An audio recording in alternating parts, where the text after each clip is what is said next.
Well, hey everyone, welcome back to another episode of the Newt News Podcast.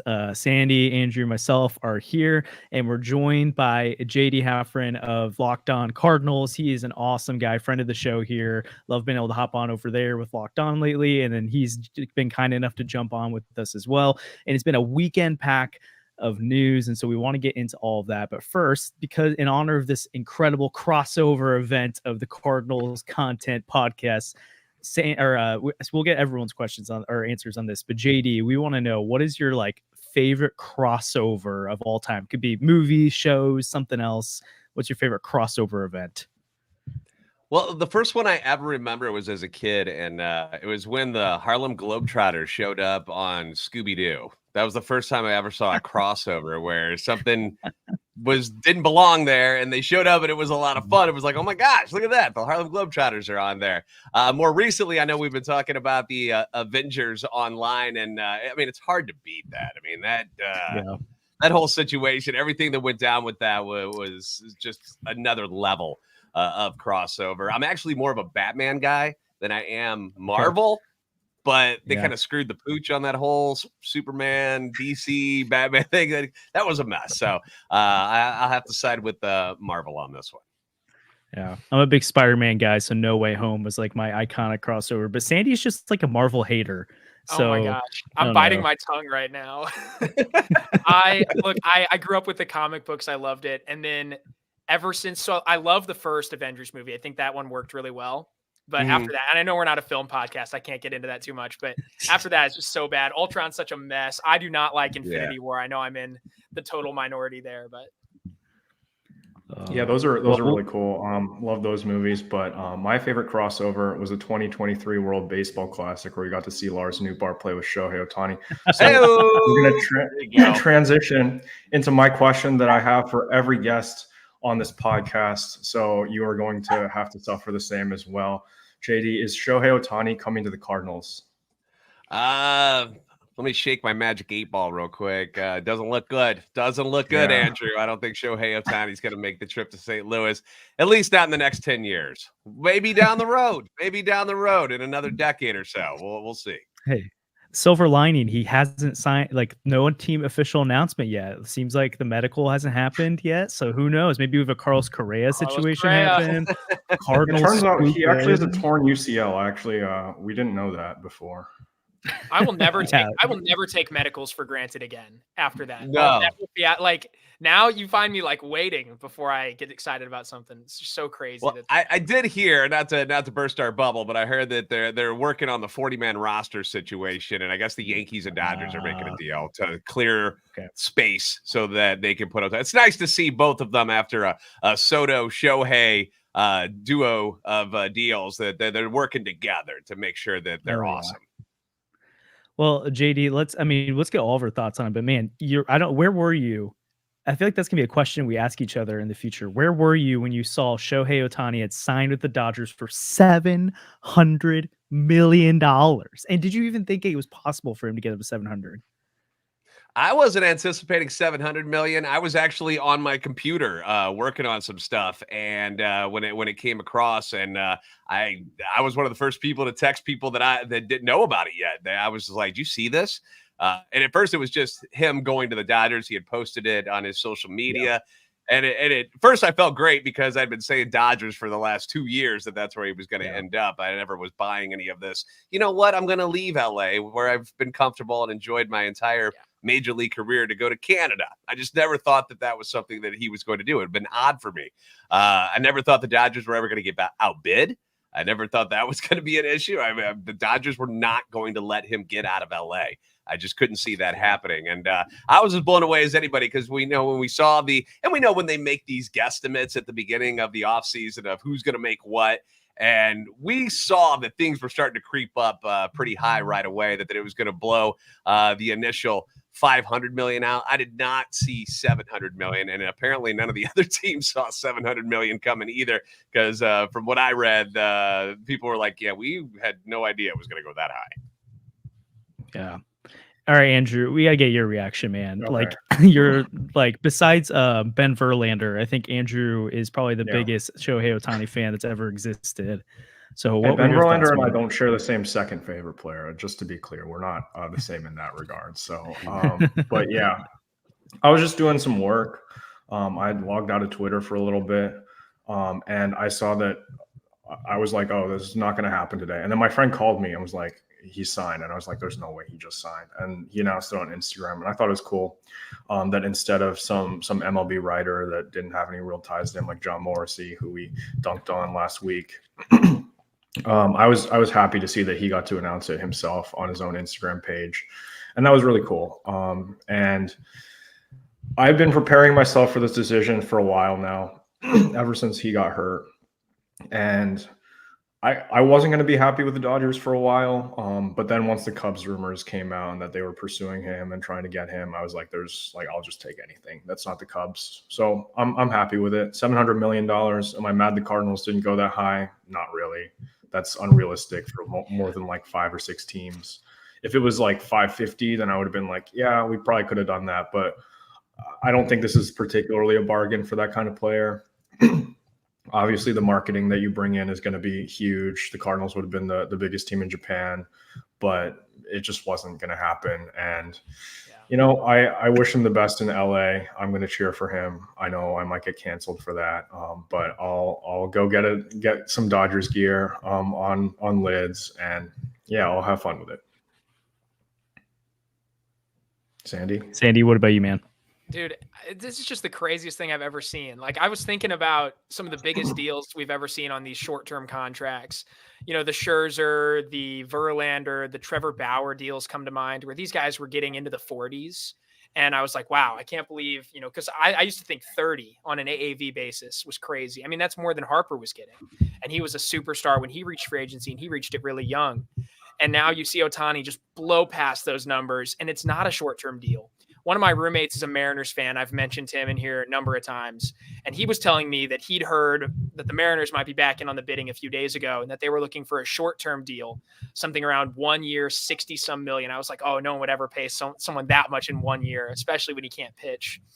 And now you see the Dodgers do that, and they match it over 10 years, $700 million.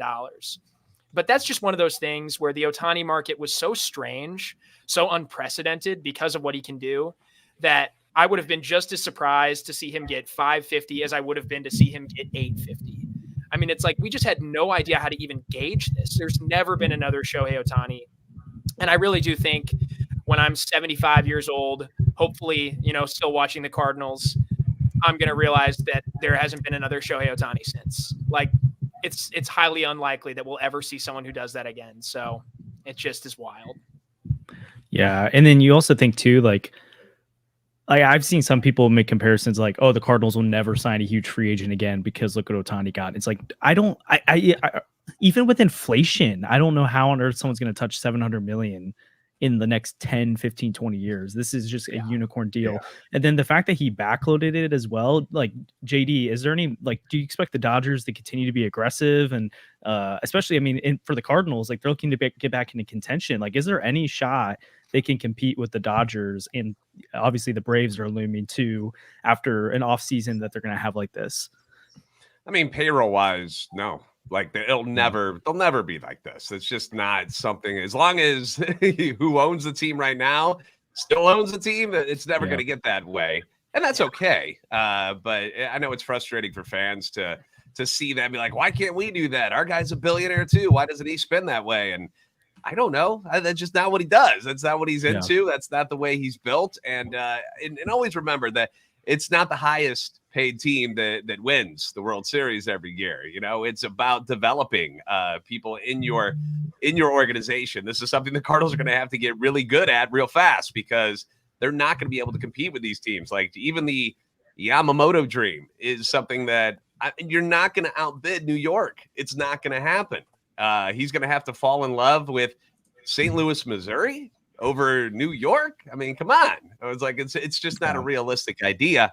Great to say. And when it comes to getting free agents that are already in the States and not coming from the international market, you're going to have to sell them on something outside of just the money, because St. Louis is not, let's be honest, it's not a hot spot around the country that people are traveling to. I can't wait to go to St. Louis. That's not, you don't hear that a lot. It's a great place. There's nothing wrong with it. We've grown up there. It's fine. But comparing it to other situations and other markets that are competing against the Cardinals, it's just going to make it really difficult all the time. You know, you're going to have to get a guy like a Sonny Gray who wanted to live in the Midwest and wanted to be close and appreciated the history and the culture that is the St. Louis Cardinals. Those are the kind of people you're going to have to get to fall in love with you. One of the reasons Nolan Arenado came, because he wanted to be in St. Louis. It's not like they went and talked him into it.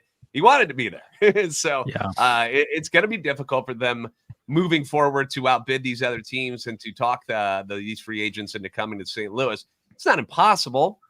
There are good things about St. Louis. They do win a lot, more times than not. You know, last year being the one time that it didn't work out so well. But normally they're right there, and I think a lot of players are still attracted to that.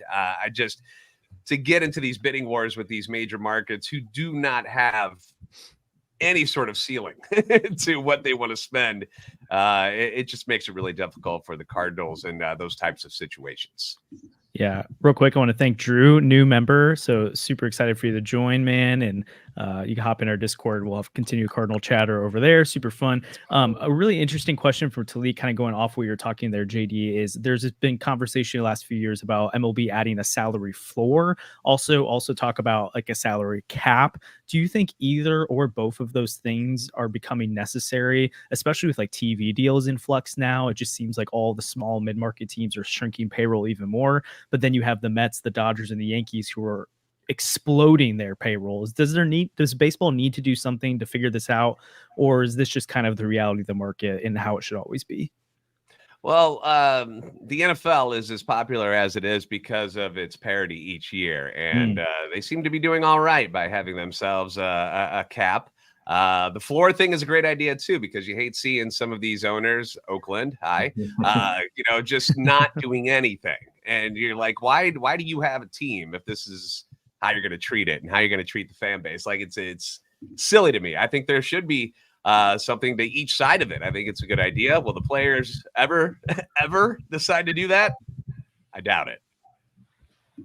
Yeah, I wonder if maybe if they both caved on both sides, like if you raise the floor, that should help the lower end free agents get a little bit better deals. You just have to convince like the Ohtanis, the Bryce Harpers, the mega stars to be okay with the salary cap, because it's probably those guys who will get penalized financially. But I feel like in general, if they implemented both, it would be a win-win for owners, because they don't have to, like, especially the Mets and the Dodgers of the world don't have to spend $400 million because they can say they can't anymore.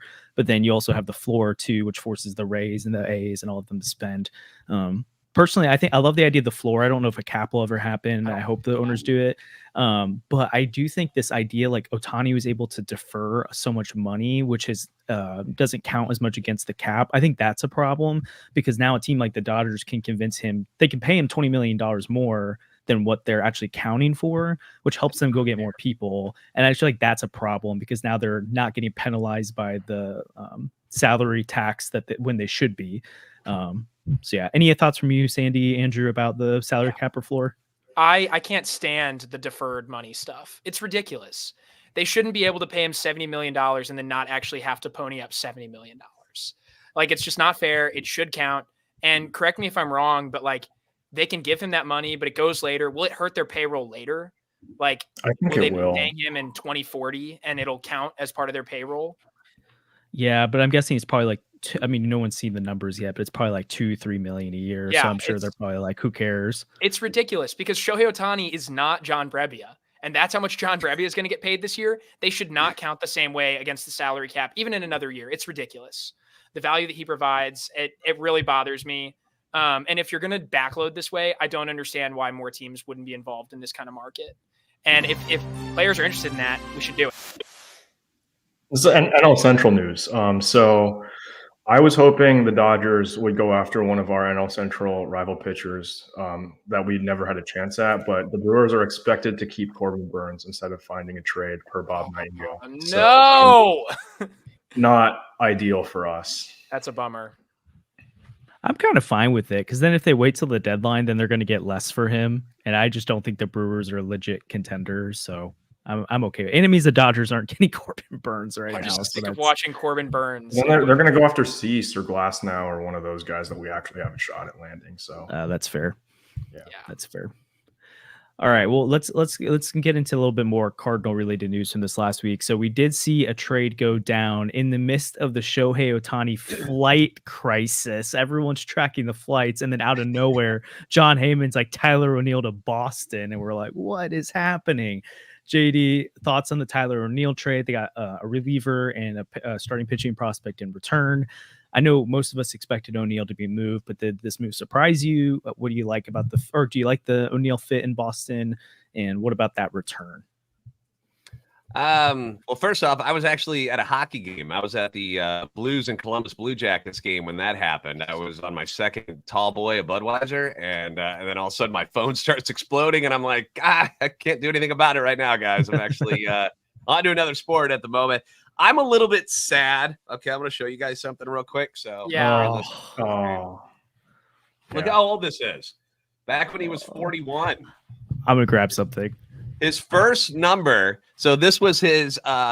This is actually his towel from in the clubhouse, and it was after he got traded over, and this was before his big MVP style year. And I was like, dude, I just love how cool this guy is. He's got the muscles, he's got the speed, and he's got the defense. And I'm so excited about this guy.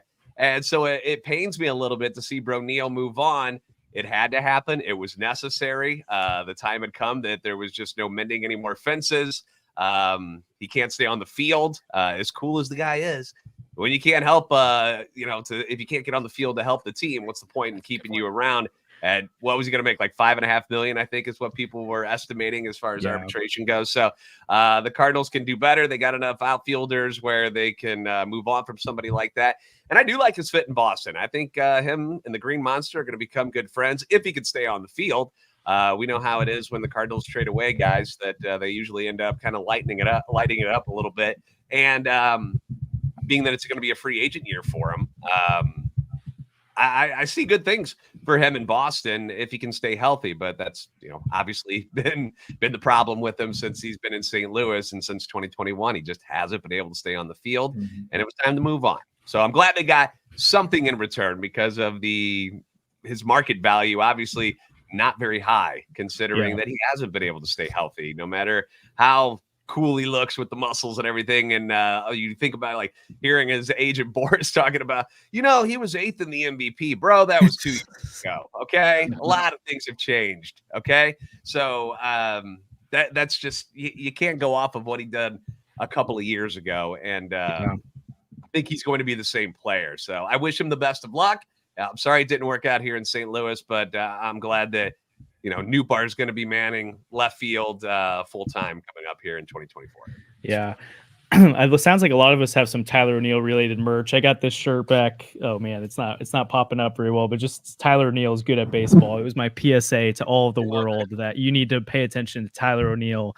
And then it felt like the second I got that is when he fell off a cliff, which is So it's our fault, Josh. It is our fault. It really is. We cursed Tyler O'Neill, and now he's gonna go and hit 50 bombs in Fenway and gonna win AL MVP. Luckily, Boston shouldn't be like a playoff contender, so we don't have to worry about him being an ALS or ALCS MVP like Randy or Odalis. But man, you never know because Texas wasn't. That's true. I have a little bit less faith in Boston turning it around right now. But yeah, Sandy, what are you thinking, man? Dude, this stinks. I would go grab it, but I just did my laundry and it's in a basket with a bunch of other stuff. But I have this like blacked out Tyler O'Neill jersey that I just love. And it was the first one I found where the Cardinals were doing like the blacked out ones. And it's like, the matte on the cotton look. And I thought it was so cool. I wore it everywhere. And this was right after the 2021 season when like, if you were following me on Twitter at that point, you would have seen all of the propaganda that I just threw out there constantly about how Tyler O'Neill was my dark horse MVP candidate. And then Andrew and like we were watching the game and I was just tweeting out like crazy. And then he homered on opening day in 2022. And I was so excited. There we go. Yeah. But I just like the moment I fell in love with Tyler O'Neill, there was this story that went around his rookie year when the Cardinals were playing in Philadelphia. And I don't know if it's actually real or not, but this is what I heard from a bunch of different people, that O'Neal at one point went into the Phillies weight room and just shattered their squat record and then just left without saying anything to anybody. And I thought it was the coolest thing ever. And it was like, wow, that guy's on our team. Like his like legs are just tree trunks, and he could just kill me so easily. He's just insane. So it's so tough to see Tyler O'Neill go, and just like the whole saga, just very disappointing, from how valuable he was, how exciting he was, to the point where now it's like, wow, he got us an unestablished reliever with decent stuff and an organizational depth piece. Really tough. Yeah, I'll go next. Tyler O'Neill was a guy that I always thought was cool. Like, as we've established, the weight room story is a really awesome thing that I like to talk about still. But I just put out a piece on Rebel Rants, like reflecting more personally about like my baseball fandom and what Shohei Ohtani means to me, and how he was like the key component of like my very first fantasy baseball draft. And I drafted him like in the 17th round. But what I didn't mention was that Tyler O'Neill I drafted in the last round of that draft, and I held on to him the entire 2021 season. And he was with Shohei Ohtani were like two of my like best players that year. So it was really awesome watching him. And I believed in him even back then, and it sucks to see him fall off so much. I was there on opening day this year where he homered again, and I thought he was going to turn it around. Like every year, opening day he homers, but yeah, it's tough that it didn't work out. And hopefully he pops off in Boston, but not for our sake, because we'll hear about it on Twitter. Sure. Mo screwed up again. I can't believe you dealt him. That's crazy. I think another hard part about this too is how bad and how sour this last year with him felt, where it's not just the injuries, where, you can put that and go, oh man, injuries, it could happen to anybody. But then you hear the rumors about attitude problems and stuff, and it just makes it feel that much worse. Like, oh man, we got to this point where now people are pointing fingers at him as possibly being kind of a bad guy in the clubhouse. That's not been confirmed by anybody I saw, but people read the tea leaves, and that's what they come up with, that he might have been one of the guys that people weren't exactly thrilled to be around in that clubhouse. And it just sucks, man, because so much potential, and it sucks to see it go to waste. Yeah. And it's tough too, because he's like a true 5-tool player who showed he wasn't even just like Ellie De La Cruz is going to be good, but it's not like he comes up and is super fast, super strong, but doesn't really do anything. He put it all together, and like all the advanced metrics, underlying stuff was saying this is sustainable. Like his strikeout rate's a little bit higher, so he's probably not going to be a top 8 MVP guy unless he fixes that. But like he could be a true all-star, Gold Glove left fielder, steal bases, one of the best base runners in the league, hit 40 bombs, and then it just disappeared. And that's why I'm also like, even if he's not top 8 top 8 MVP voting Tyler O'Neill anymore, even if he's just 50-60% the bat he was that year, and he provides the defense and the speed, that is a super valuable player in this league. So I get why his value was so low, because things had soured so much, but I just felt like any team that was going to get him, unless they somehow got baited into overpaying, they're buying super low in a guy that I really just think the injuries are the only thing you have to be concerned about. But with the Red Sox, I mean, they gave up a reliever, which Drew pointed out here. He's kind of an unknown name, but he's a guy who's really impressive strikeout stuff, and the Cardinals have been compiling a few of those guys this offseason, which is really encouraging. But like at the end of the day, if I was the Cardinals and I needed an outfielder, I would give up someone like that to go get a Tyler O'Neill and bank on it too. So absolutely, I would. So it's just frustrating, and he was one of my favorites, and I'm going to follow him, and I'm going to cheer him on in Boston. But I just wanted to work out in St. Louis so bad. Oh. Pour one out for Tyler. I know.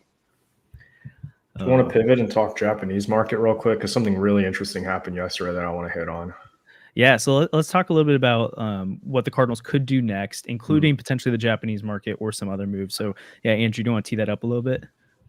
Yeah, so everyone knows about Yamamoto at this point. He's been covered by the national media. He's one of the best pitchers in Japan, won 3 straight of their equivalent of the Cy Young. But there's another young guy over there named Roki Sasaki, who I think most people have heard of, but less people are aware that like he's coming to he has the potential to come to the U.S. And he throws like 102, 103 miles an hour. he threw like the first perfect game in Japan in like 25 years, and then followed it up with 8 perfect innings before he got pulled because he threw too many pitches. But he's incredible, and he just requested to be posted from his team. But this won't happen unless there's a clause in his contract. We're not sure if the clause is there, but the clause basically says that if he wants to leave Japan at any point during his career, that he can force his team to post him to the U.S. at any point. And if it's before the point where he becomes an unrestricted international free agent, he'll have restrictions on his contract. So he'll basically be treated like a pitching prospect. We'll be paying him league minimum for 3 years, and then we'll be paying him arbitration money for 3 more years. And if this sounds familiar, that's because it's what Shohei Ohtani did before he came over. He had that clause in his contract. So if this does happen, there's going to be another bidding war. Not really a bidding war, but like all the teams are going to be trying to lure him over with their own like appealing aspects of their teams. And it's not really going to be like paying him $500 million to come. But he's 22 years old, and if the Cardinals can land him, it would be a miracle. I would never complain about the front office ever again. Yeah.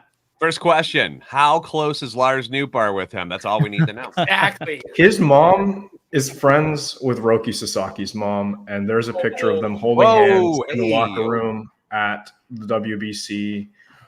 We tweeted it out yesterday. They were like holding hands. It was really wholesome. So they might as well be best friends as well. They like to go to Arby's together.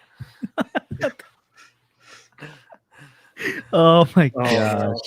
No, but seriously, how do the Cardinals land a guy like that? How do they win that recruitment war? Now, Roki Sasaki is not Yamamoto. Yamamoto has said that he wants to play with Japanese players, and that's really, really rare coming over from there, because there's like cultural things with like respecting players who are older than you. And Japanese players in historically have just kind of stayed away from each other, kind of like leave them alone basically, and let them perform on their own teams. If Roki Sasaki is like that, which I would bet that he is, he's not going to go to the Dodgers. He's not going to go to the Mets. If the Yankees sign Yamamoto, he's probably not going to go there. At that point, what other big markets are left, right?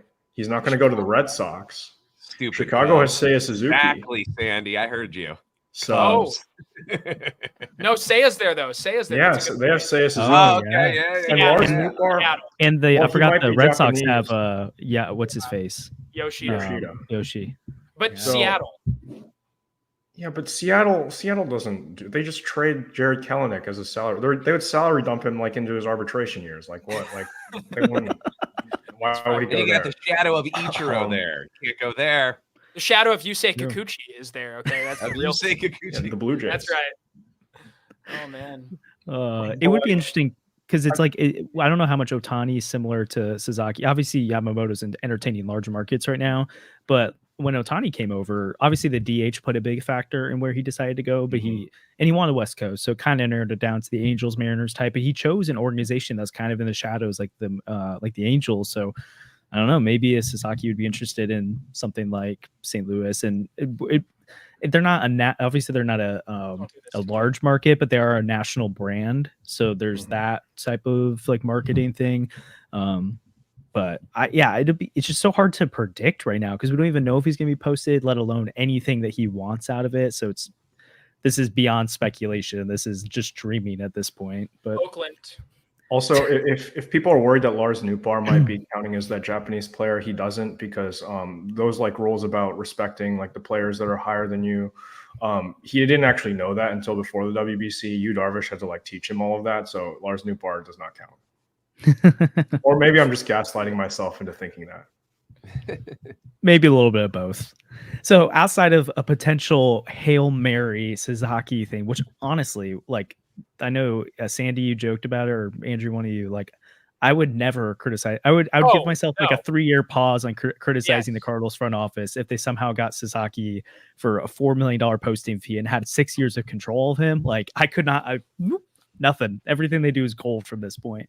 But JD, like, okay, so the they're under they're under the opening day salary, or at least their peak salary from 2023 right now, and they said they plan to raise the payroll going into 2024.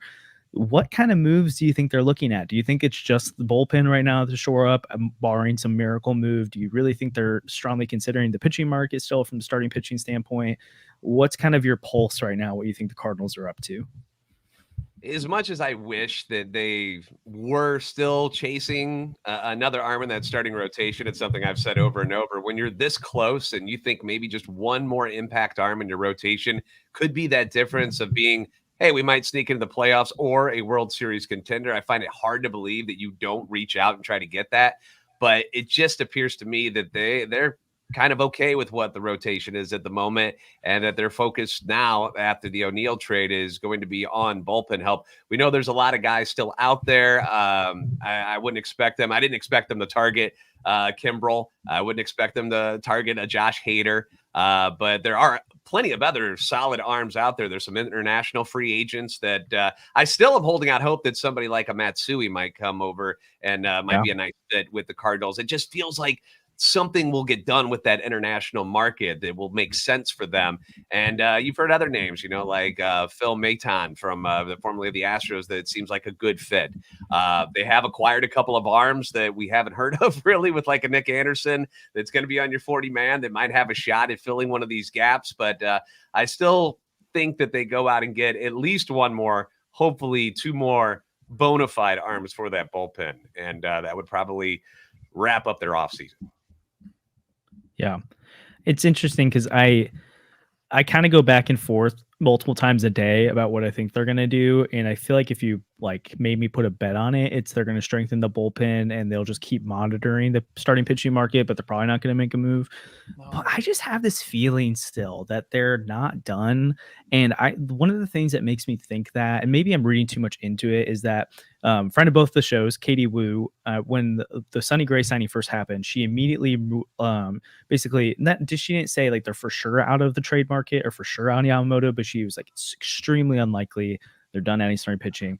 And then almost a day later, she had changed her tune on it after she had talked to some Cardinal people and said, yeah, I think they're exploring. And Dylan Cease was probably the main one that she reported there. Derek Gould's been on the Tyler Glasnow thing for a while. I think it's going to require them to get uncomfortable and get creative because the starting pitching market's thinning right now. So they're not going to be able to get Glasnow or Cease for cents on the dollar. But I don't know. I have this feeling that they want to be aggressive with it.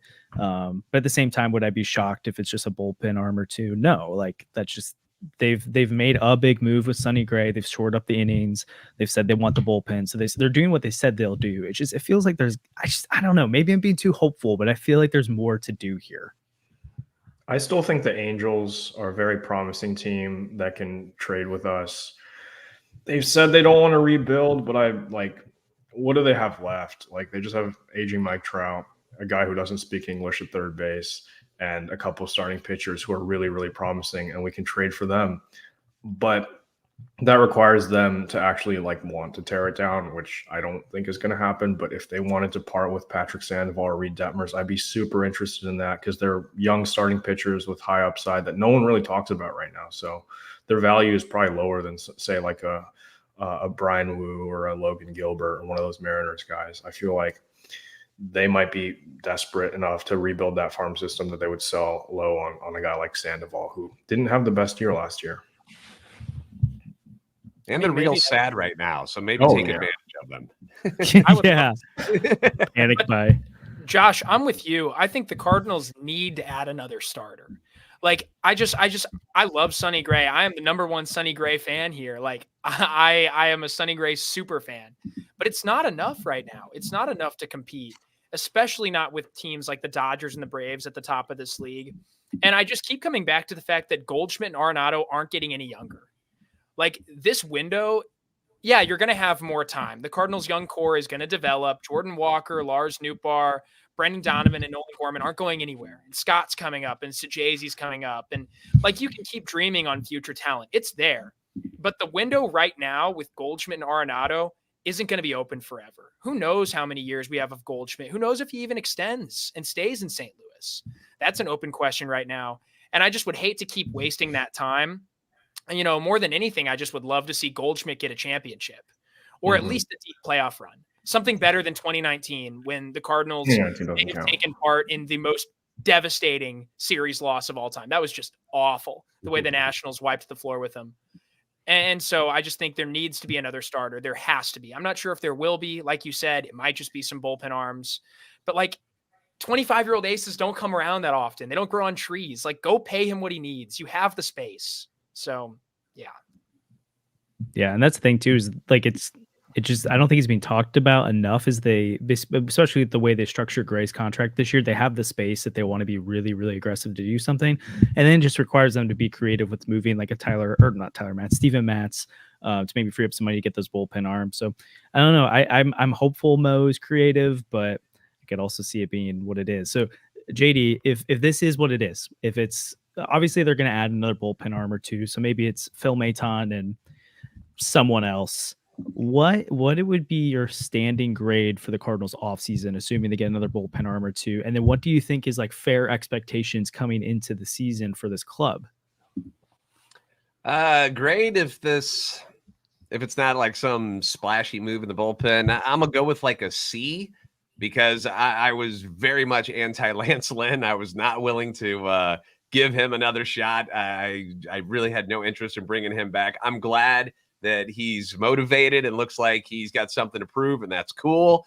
But man, did I see some ugly stuff out of him last year.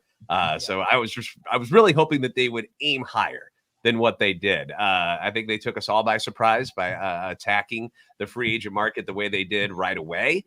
I thought that they would just aim a little higher for that second guy. I think we all are in agreement that we wanted Sonny Gray. We thought he was a great fit, and I thought they were going to go aim one level higher to bring in that second arm that would, again, give you a shot at a World Series. That's what we're playing for. I hate the idea that, well, let's get to the playoffs and see what happens. Let's get to the trade deadline and see what happens. I would love for them to have been more aggressive on guys. And maybe Aaron Nola was the guy that they wanted to be more aggressive on, and he just had no interest. I mean, that's a possibility.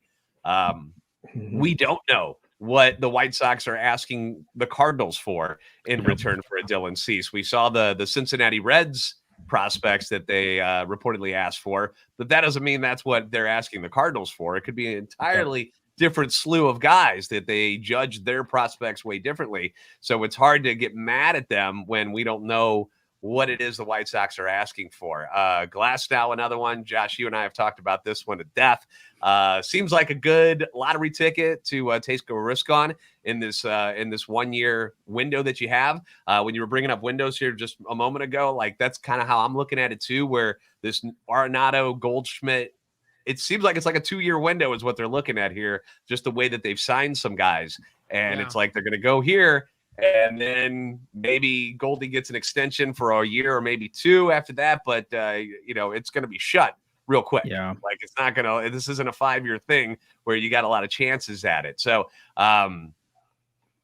the other side of it, I see what Mo might be doing as well, is where like, if he doesn't make any big moves here before the season starts, that he does what he normally does, where he saves space for him to make moves at the trade deadline instead.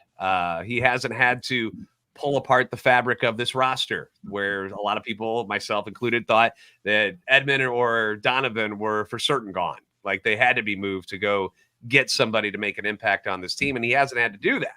He was able to get a guy who finished second in the Cy Young voting this year without having to get rid of some of these guys.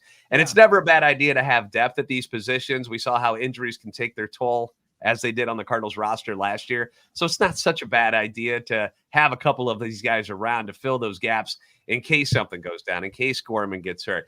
What if Mason Wynn doesn't work out right away this year? I have high hopes for him that he's going to be fine.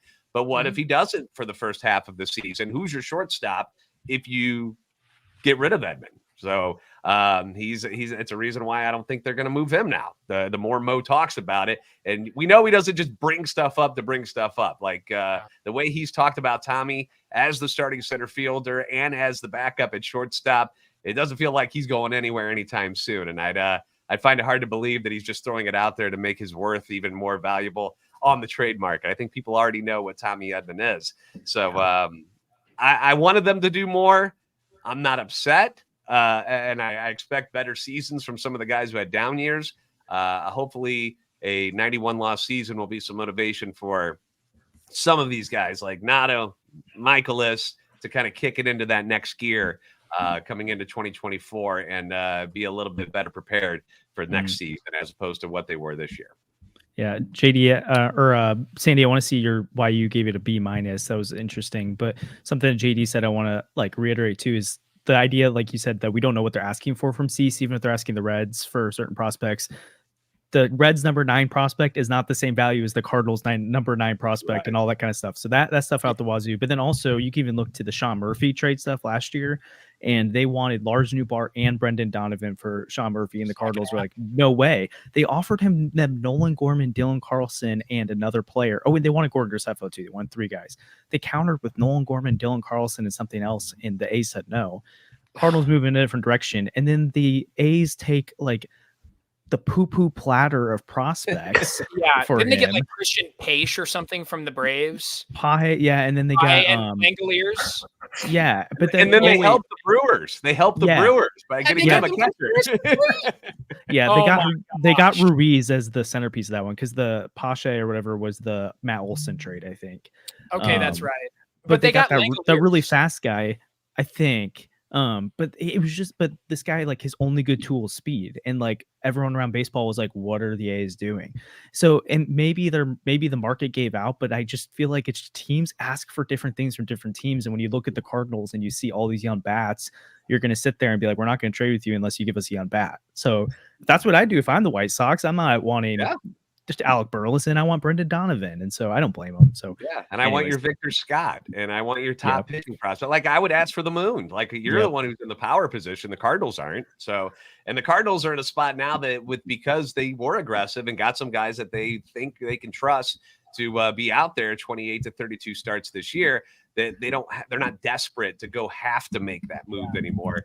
Which was kind of nice. Like when you look back at it, you're like, well, it's not the guys we wanted, but it's guys that they feel like they can bank on to be there along with Michaelis for like 30 starts a year, which is something which is very valuable to a Cardinals team that just could not find anybody to start last year. They were just scrambling from the first month, and that it put them behind the 8 ball right away. And we saw how that ended up the rest of the year. Yeah. You're not going to see them sign Casey Lawrence or Jacob Barnes mid-season this year, which is a huge improvement. But I know, Josh, you mentioned like I gave him a B-. I do think the team right now is better than it was last year. Like I'll confidently say that. I think that as bad as Lance Lynn was, even if he's just the same guy, he wins you a lot more games than the Waino-Woodford combo does. And Kyle Gibson led the AL in quality starts. I've said that a lot. That's a big deal. Like, yeah, he's not going to win you a ton of ball games, but he's not going to lose you a ton of ball games either. You're not going to have those days where it's like, oh my gosh, Drew Rom has given up 6 runs and the 3rd inning's not even over yet. Or like that game where Adam Wainwright just got torched by the Rockies. Like that one just hurt. Like just on a deep soul level, watching that was just so painful. And so I think that they have gotten better. I think that for me is already a high C because like they're going to win more games than they did last year. And last year's team just really stunk. And it showed me that, I shouldn't have but more than that, I just have one big question going back to the starter conversation real quick. Why the hell did we defer the Sonny Gray money? If you're not going to do something, I'm livid about this right now. I'm thinking about it. They defer the Sonny Gray money, right? So that they can sign somebody else. But why would you do that? Why wouldn't you front load that if you're not going to add to the team right now? Raise the salary this year so you can do more next year. That feels like the most backwards and just stupid decision ever, because now you're going to be further constrained when you have to add $15 million to Sonny Gray next year, because this is the time to add. So I was thinking about that while you guys were talking, and my blood is just boiling now that I'm stuck on it. Why on earth would you do this? I don't get it. If I had to give you a Mo answer, it's a safety net so he can add later on if what happens this offseason isn't something that works out. Like that would be, if I were to try to think like John Mozeliak, he's always, well, what if this happens? He's that guy. I want my safety net next year, though, if I'm not doing anything this year. Like, this is why you sign Yamamoto now, so that you use You use the extra Sonny Gray money now, and then the Lynn and Gibson money comes off the books, and Yamamoto slides in there seamlessly. But whatever. Yeah. If you want, that's the thing too, is you could lose the Lynn, the Gibson, and the Goldie money last year, which leaves you a whole lot of space to go after some people. Yamamoto. So, yeah, if you want to play the depressing part of Cardinal Nation here, you could say that they see the money coming from Goldie's contract off the books next year, and they have Gibson and Lynn coming off, and so they're like, "Oh, we'll cover the 15 million added because money's coming off next year." I am hoping that's not it. I mean, I can see the Bally side of things maybe playing into it, where they're really not sure what finances looks like, which makes sense. A lot of teams are looking at 1-year deals with people, but I have seen that narrative a little bit of they might have front loaded it 10 million this year, knowing that Goldie comes off the books and you don't have to pay that money anymore. I think they're bringing it back though, so maybe that's more the Lynn Gibson thing. But for as much money as they should have available again next offseason, it could be a pretty quiet offseason following this one. So we'll see. Andrew, any thoughts about we can wrap this up? Your total offseason thoughts.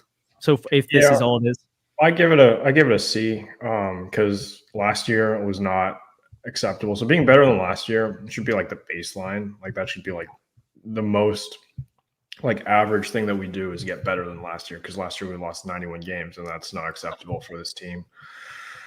I really thought when the front office and ownership said that they were learning from their mistakes and making a philosophical change, that they were going to go out there and sign a starting pitcher to a long-term contract. I don't know if that's Aaron Nola, Blake Snell, Yamamoto, one of those guys. I thought they were going to get them.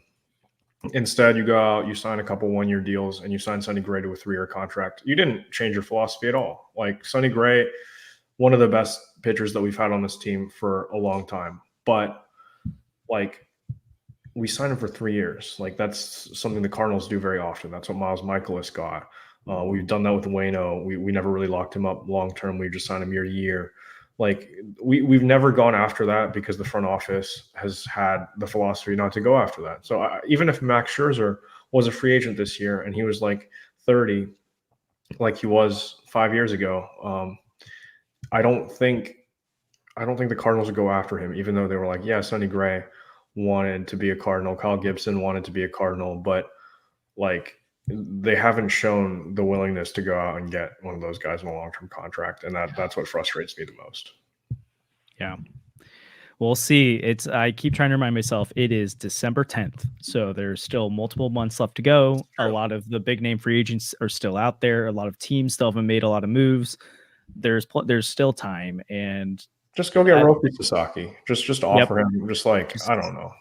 Go get Roki and it'll all be okay. And even if not, I still think there's potential moves beyond the bullpen available there, but we'll just have to see. Time will tell. JD, thanks again for coming on, man. Again, you can check out JD on the Locked On podcast every week. He's putting out multiple episodes. He's got awesome stuff going on over there. He's awesome guests. So please go subscribe over there. If you aren't already, go check out what he's got going on. JD, anything you want to plug while you're on here? No, man. I mean, I appreciate you guys having me on here today. I feel like we could sit here and do this for like hours and hours. Oh yeah. We just bitch and moan, but at the same time go, but there's a chance. There's a chance that we get something done. Yeah, I just my outlook towards the Cardinals for this season. I think they have put together a better rotation than they had last year. They've got some safe guys that they believe are going to answer the bell each and every day, which is very important to them. I am just like you, Andrew. I wish they were more aggressive. I really do. I wish they would just take that one leap of faith one time for a guy. And, we keep saying, 25-year-old aces, they don't grow on trees, that this was an opportunity to do that. But another thing that always comes back to, and I always think of the things that Mo says, is that, well, they have to want to be here. And we don't know how many of these guys actually shunned the Cardinals. And we're like, nah, I'm not really interested in coming to St. Louis. My mind is other places right now. The one guy or three guys that did want to come to St. Louis, they signed him right away. So we just don't know how much that actually plays a part in who Mo chases. Very easy for us to say, just go get this guy. But there's a lot of other elements that go along with it, and they're not always pro St. Louis, unfortunately. So, but there's still time if they want to make this a better grade for me. Get yourself the solid bullpen pieces that you need. And I also want to say another thing that I think is cool is the Descalso and Molina additions, as far as bringing in guys who are used to winning and have won in St. Louis. I think that's a big deal. I think they were surrounded by a lot of guys in that clubhouse last year that it just was a bad vibe. And we know that teams can play better than maybe what their skills are when they're having a good time and there's a good vibe going on in the clubhouse. And last year it was just not that way. So I would hope that those couple of additions will make things a little bit easier as far as getting more wins in the win column this year. Totally agree, JD. I think the floor of this team's a lot higher. The ceiling is probably higher than than people will give it credit for as well. But again, this is not the Milwaukee Brewers. This is not the Pittsburgh Pirates. This is the St. Louis Cardinals, and expectations should be much higher than sneaking in and winning. And I think we all agree on that. We're all hopeful there's more to come with this, but we'll have to see. So again, thanks JD for hopping on with us, man. We really appreciate your time. There's so much conversation going on in the chat, and we'd love that. We will love to continue that conversation with you. So if you go on to our YouTube page and become a member, we have a Discord for our fans and our members that you can jump in where we continue this conversation throughout the week. So if you want to be part of the conversation and keep it going throughout the week, jump on in there. We'd love to have you in there. Otherwise, unless barring we've been doing a lot of reaction emergency pods lately, so I don't know if we'll have one on the horizon, but if so, we'll be in here. Otherwise, you can see us every Sunday at 2 p.m. Again, you can catch JD every week over on Locked On. He's got awesome content over there. So guys, thanks for hopping on. Thanks for being in the chat. We love you. Peace out.